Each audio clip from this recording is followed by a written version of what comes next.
Hello, sisters. And you're back here with me again, hopefully, with Kim, the Bitch Chronicles. Um, we're going to kind of do double work this time. We're going to kind of go over what we talked about last time. Because in the last episode, we talked about how survival for us turned into stereotypes for us. And now we're going to talk about the cost of those stereotypes. Because, strength is expected from us. Not weakness, not insecurity, but strength. And in a lot of cases, support is denied. And a lot of people look at when we're burned out as black women, they look at it as a weakness. And, it makes me think about the many ways that we are put in a box.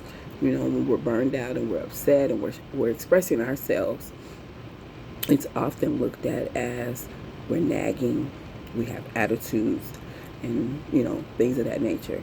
When nobody considers what our lives have been like. Period. We didn't choose to be strong. We do want to show our feminine side. We do want to be vulnerable. But that strength was forced on us throughout history. Slavery, segregation, through us needing to survive. So we held everything together. Families, our jobs, our communities, even when there was no one there to hold us. But we felt that we had to. For us, resilience wasn't a choice. It was something that had to be done. And in each instance for us, that support we needed was missing. At work, we're expected to perform, rarely protected. In healthcare, we're expected to endure, but not believed.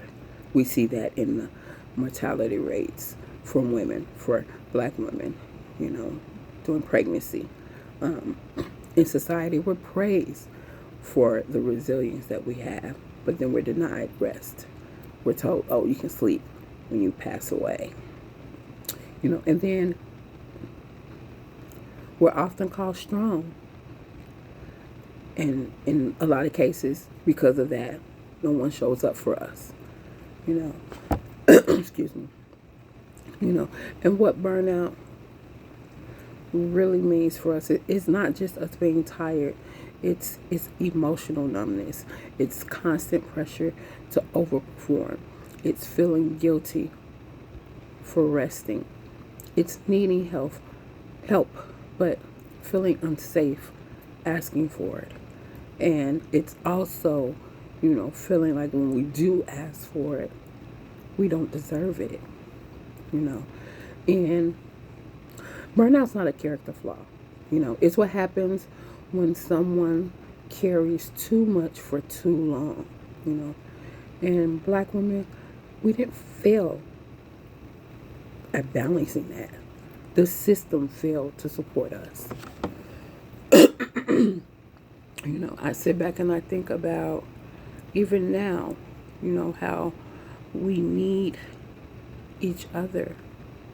But this world, this country has made it where we're competing with each other, or we're not supporting each other, or we find other things, to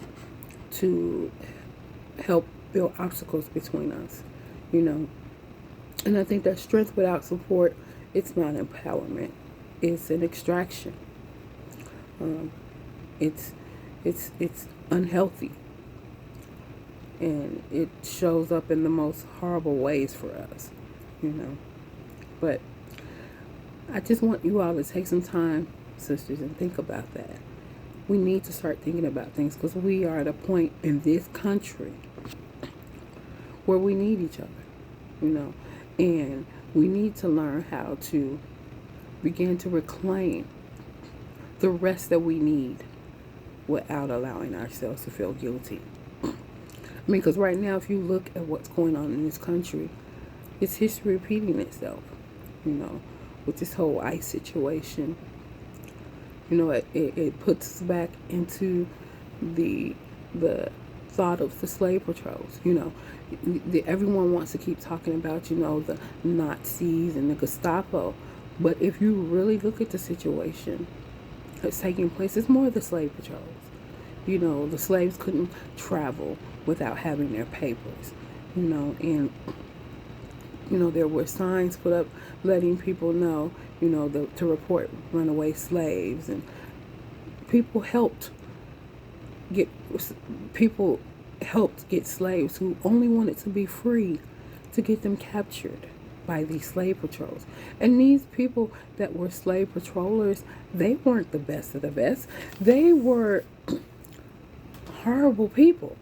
You know, they were not vetted. And if you look at who they're employing to do what they're doing now, it's very much like that of the slave patrols.